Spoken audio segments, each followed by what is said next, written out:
Well, welcome to week one of Friends and Family. This Labor Day weekend is going to look a little bit different. I have one of my lifelong friends, Daniel McCutcheon, here. I'm going to tell you in a few minutes why he's up here and a little bit more about his journey. And so thanks for being here today, Daniel. This is round two, 10:30.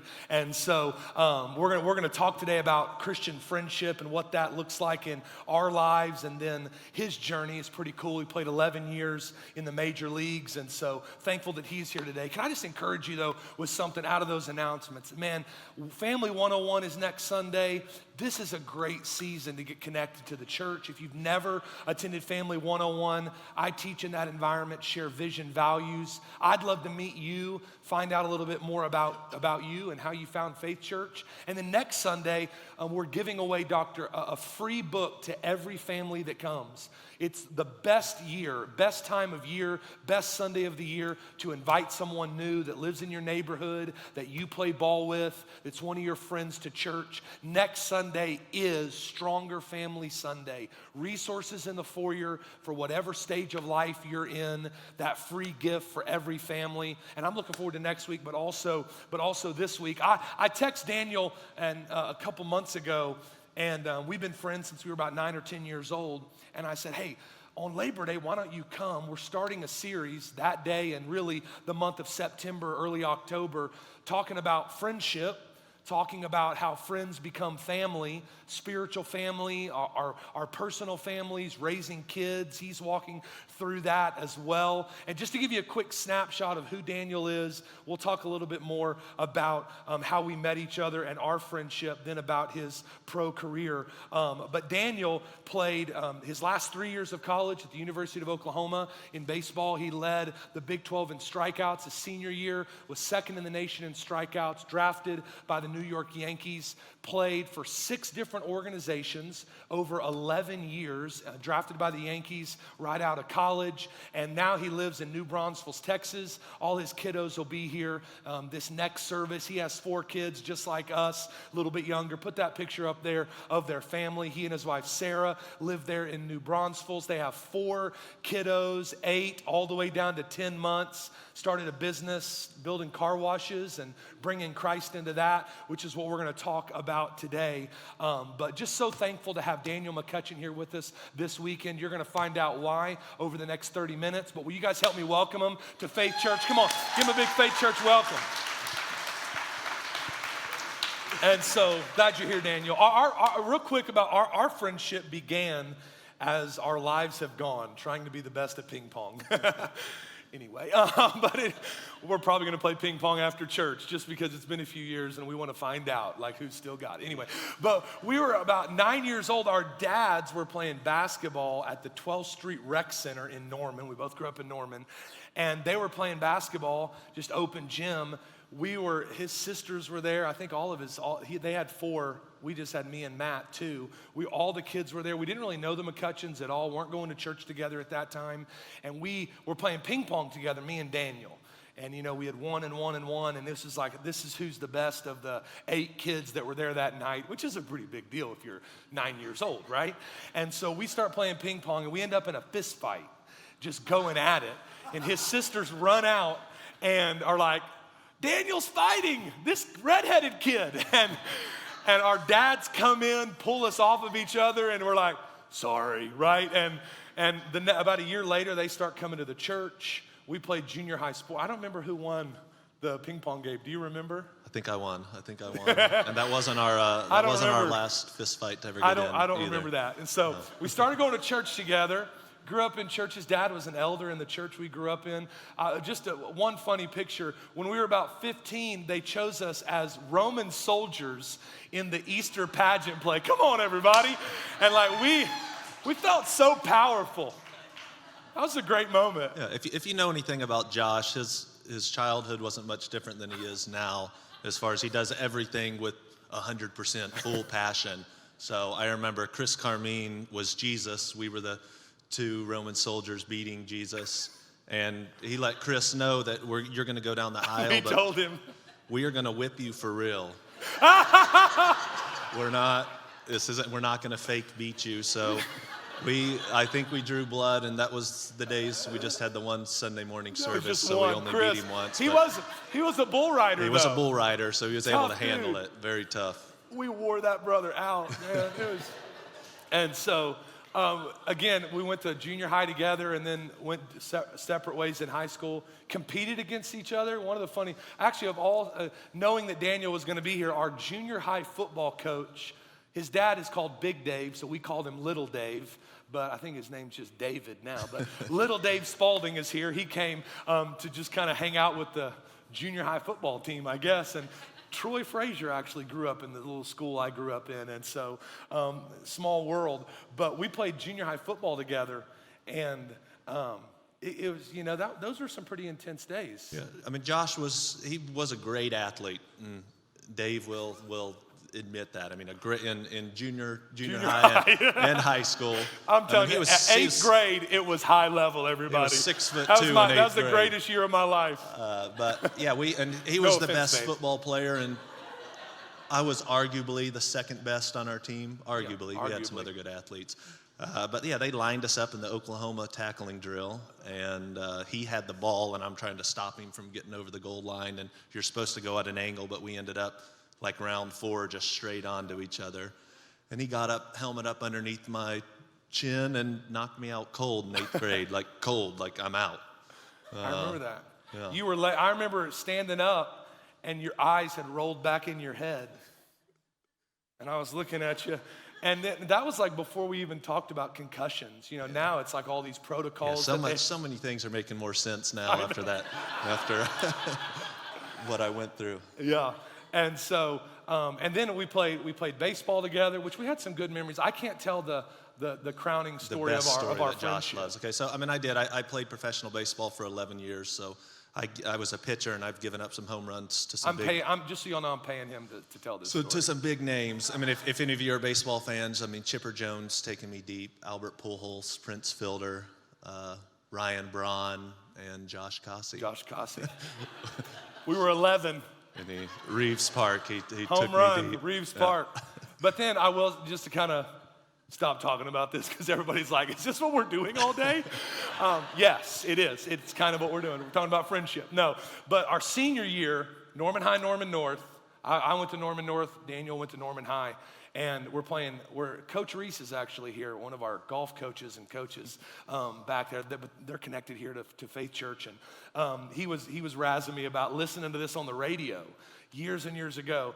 It's the second play of the game, and I'm playing quarterback, and I see Daniel out there, and we've been talking all week. There was a big fight at the Sooner Mall. Come on, everybody. It was getting intense. And in our little world, Norman High, Norman North was about as big as it gets. And so, second play of the game, we had ran the ball the first play, and I look out there, and Daniel, and I know what he's doing. He tries to get up close and do bump and run coverage on our wide receiver. And I'm like, please, right? And so this is our best wide receiver. His name was Jeff Saunders. And I'm like, there's no way Daniel can cover that, brother. And I look at Daniel, and he smiles at me. And I'm like, I'm throwing it right at him, no question. And so second play of the game, I throw it deep right on him. Jeff had you by about 2 steps. And somehow Daniel jumps and comes down with the interception. And I'm still hurt about it today, everybody. That's why, that was the last thing. I got you at 11 years old on the home run, but you got me. Anyway, okay, what are we talking about today? So a lot of good memories. And again, I think our friendship has looked different through the years. When you got drafted, and really the first big place you played was for Pittsburgh. And you were in Pittsburgh, I was living in Columbus. We were both married, had just gotten married and kind of starting a family and starting a life. We'd hang out together and we were both away from home. One of the scriptures that I wrote down that I think what you've meant to me, what we've kind of meant to each other, is 1 Thessalonians 5:11. Therefore, encourage one another, build one another up, just as you're doing. In other words, keep doing it. And the heart behind all this series and what we're going to talk about over the next few weeks is really, we all need people.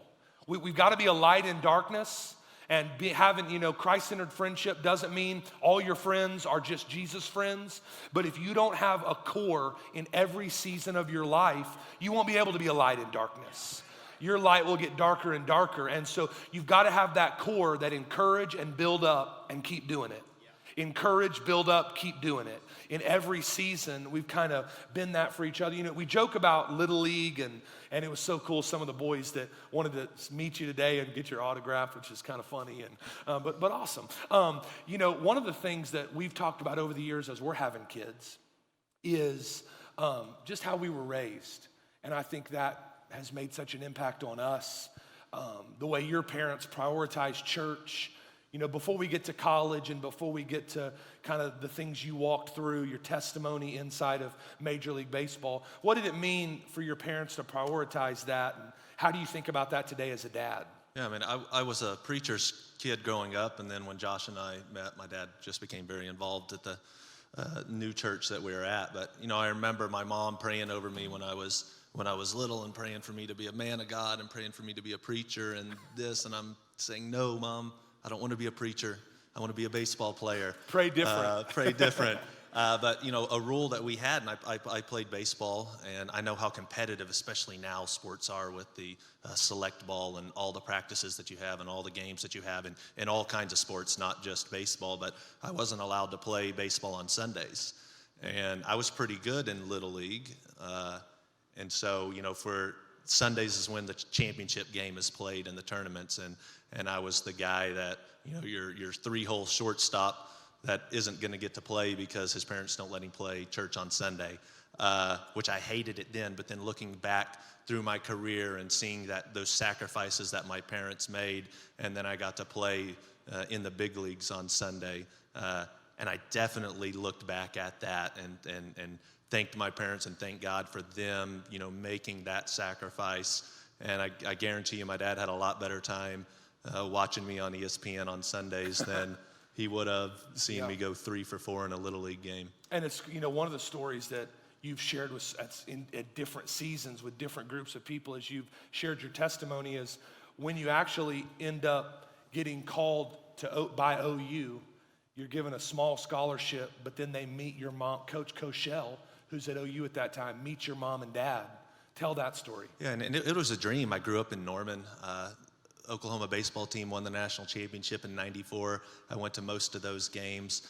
And then when I got an opportunity to go to Oklahoma, I walked on to Division II school my freshman year, and I blew out my elbow blew out my elbow in junior college, but then I had a pretty good year at University of Central Oklahoma. And we walk in the office with Coach Coshell, and he really made a bond with my parents, and he's a Christian, and that's what most of our conversation was about. And, financially, we weren't in a position where I could afford to go to the University of Oklahoma, and they had just offered me a book scholarship. But he bonded with them, and then right then and there offered me a much larger scholarship where I was able to go there. And it was kind of a leap of faith, so to speak, by him, because I wasn't supposed to be, one of the guys, and I ended up being our Friday night starter for 2 years at Oklahoma and had a great career there. And it was pretty awesome. If Coach Coshell was here, I'd like to talk to him about that story, about that. What stuck out, and no doubt was that faith and seeing the type of family. You didn't really pitch in high school. This is one of my favorite parts of your story that I think applies to just determination, having a dream, no matter where you are in life, sticking with it and trusting God. You really don't pitch in high school, and you want to play baseball so bad that you walk on at UCO. You end up, like I shared earlier, you lead the Big 12 in strikeouts your senior year. Talk a little bit about that journey and kind of what it took to follow your dream right out of high school.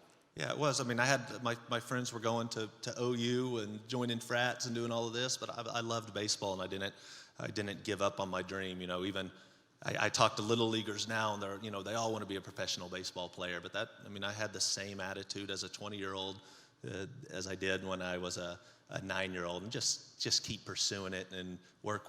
Now looking back on it, I see of all the breaks that I had and all the the favor that was on my life. For sure. Yeah. And it's a lot harder road looking back on it now, but just kept pushing through and ended up with a pretty good career. Yeah, one of the things that's really cool about your story, especially just going to OU, when you started OU, it's actually connected to our church family, because one of, I wish I could make this stuff up, but one of the circle captains, Aaron Ivey, and his wife, Kate, that have connected to Faith Church over the last year, he graduated, I think, at PC North, played for 4 or 5 years at OU. His family is a big part of our church now. And that, when we think about Christian friendship, even identifying that in every season, what did that mean to you when you start playing at OU? Talk just about the power of having like-minded people in whatever season of life you're in. Yeah, we bonded really quick. We both had very similar stories. His dad was a preacher. My dad was a preacher. Both getting to play at this University of Oklahoma, which is, I guess Oklahoma's still like that, right? We still all like OU, right? Yeah. Come on. Just today, pretend. But it was big for us. But I think about the scripture in Proverbs 22:6, where it says that you train your child in the way that he should go, and when he grows up, he won't depart from it. And I think that's something that Aaron and I both experienced at the same time. We're away from our parents. We're at this big college as athletes, but we bonded quick. We started a Bible study within our baseball team, and just held each other accountable throughout. I played with him 3 years there. Knowing that we were both Christians, knowing that both the background that we had, and probably kept me out of a lot of trouble meeting Aaron. You keep each other accountable. There's that iron sharpens iron. Yes. So you graduate from OU, you get drafted by the Yankees, and so what do you remember about that first stint? You spend a lot of time in the minors, but you also get called up to New York, which was such a big deal. Tell us a little bit about what that first part of your career was like in New York. Yeah, it was awesome getting drafted by the New York Yankees. At this time in my life, I had met one big leaguer, and it was Jamie Wright, who went to Westmore, and I'd worked out with him when I was at Oklahoma. And I got called up in 2007 to Old Yankee Stadium. 2008 was the last year of Yankee Stadium, and I walk into the clubhouse and down the hallway, and I'm thinking about all the history that's in that stadium. And the second big leaguer I ever met in Yankee Stadium locker room was Yogi Berra, which was pretty awesome. And then we went out and took batting practice, and that's when Mariano Rivera was out there, and he said McCutcheon, which I was like, how does this guy know my name? Yankees, we don't have our name on the back. So I thought that was awesome. And then he wanted me to shield him, guard him while he was throwing a flat ground and we were taking batting practice. But just an awesome experience, being a little preacher's kid from Norman, being in Yankee Stadium, hanging out with Derek Jeter and those guys. Yeah. One of the great stories that impacted you inside of your Christian faith was when you were around that environment and Andy Pettit, kind of meeting him. And I know that when you think about that, all of us, I've heard you share this story.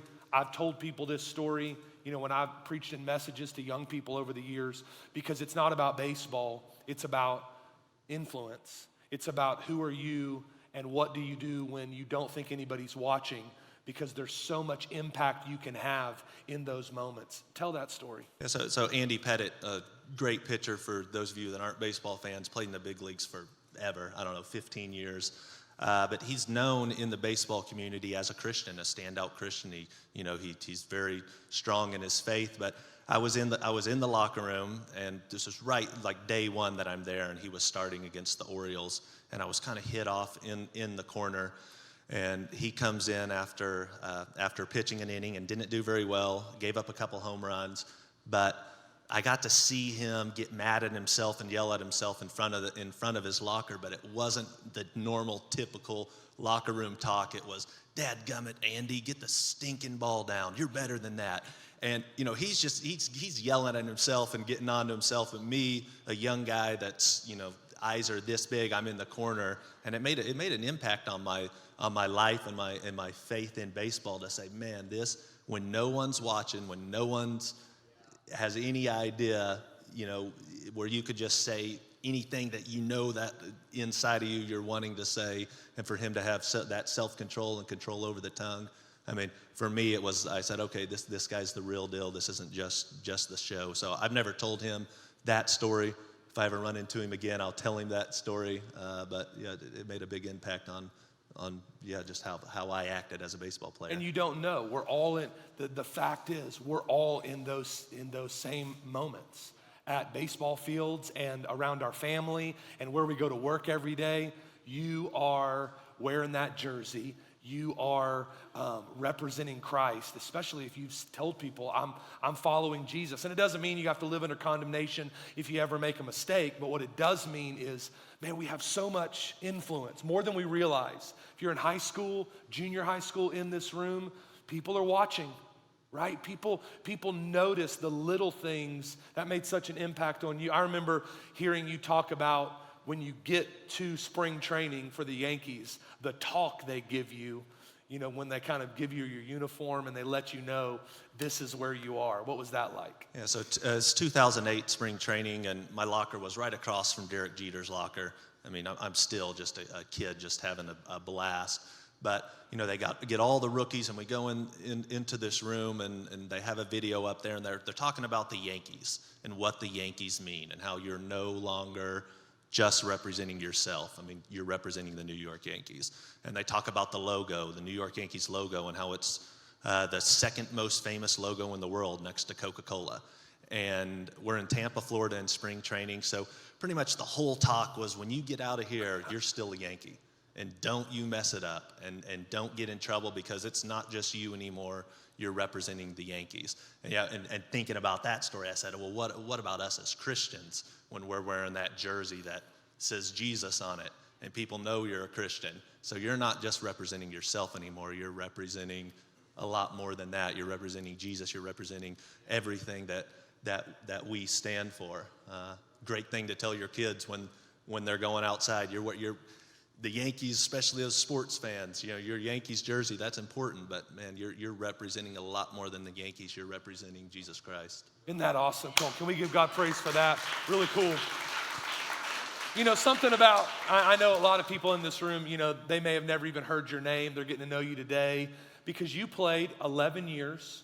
You played for 6 different teams. When you count it all, you've counted it up, not just, Pirates, Yankees, Rangers, but AA, AAA, single A. You went through a lot of transition. You had to battle disappointment, like all of us. You go to one job and you think, man, this one's it. And you still have adversity. You walk through relationship pain. You walk through mountains and valleys.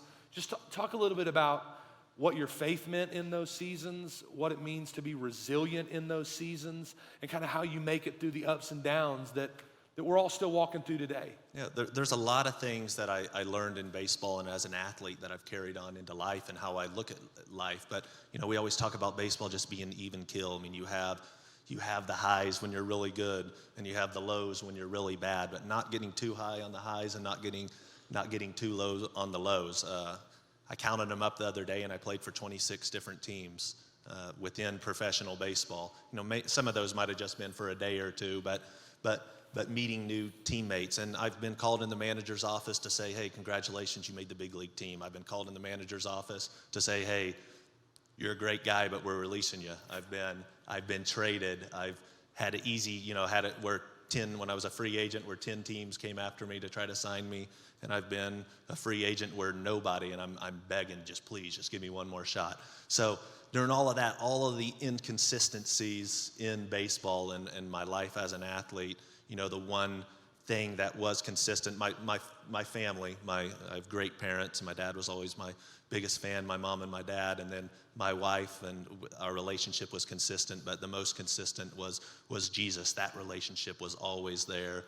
No matter if I played good or if I played bad or any of that, it's just that was, the foundation of myself. Yeah, and that's one of the reasons we're talking today is I think it's really, not only are we friends, but in all these different seasons, you have Daniel's fought for finding that relationship with God, starting a Bible study in a major league AA locker room when people aren't really concerned with that. It's, very few people know this, and I think it's appropriate to share when we started Faith Church, other than the 30 people that were on the launch team, there were 8 people that gave toward Faith Church, and like 4 of them had my last name, and then one of those people was you.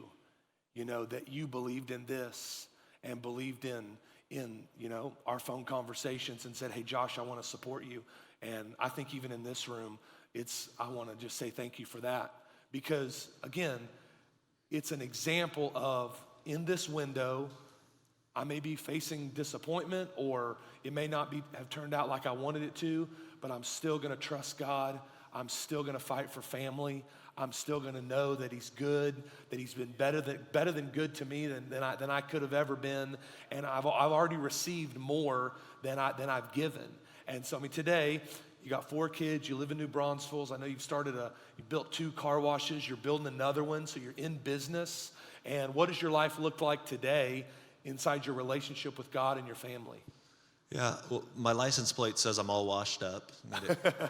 All washed up baseball player. I do got to say this. Show the picture of his. And do we have the logo of the car wash, like big league car wash? I think, yeah, it's hard to see. He wasn't allowed to have long hair for the Yankees, but he kept this mane all these other years. And so on the logo, it's this flowing mane. Anyway. Well, yeah, I'm loving life where I am right now, but it's been a transition, and we talk about like being with around like-minded people that are Christians and doing the same thing that you are. I've joined this group. It's called C12. It's a board of 12 Christian business owners, and we're trying to make Christ the foundation of our business. All different kinds of industries. It's pretty awesome talking to these guys and how they're, from a guy that owns a dump truck company to a guy that owns a dirt work company, and the different people that we're dealing with and different ways to implement Christ into our business. I know that in our mission statement, since I've joined this group, our last line is to do everything with a positive attitude while displaying Christ-like characteristics. And this isn't something that I'm pushing on my employees or that I'm pushing on people that come in, but they know I lay it out there on the line the first day when you come in. That when I give the employee handbook, the first thing is our mission statement, and lets them know that we are a Christ-centered business. So just doing what I can now to be Christ-like and to display his characteristics. Yeah, we can all of us today can ask the question, how do I make God the center of my life in this season and in the next wave and in the next season, coming back and fighting for that? You've been a great example of that, and I want to thank you for being here today.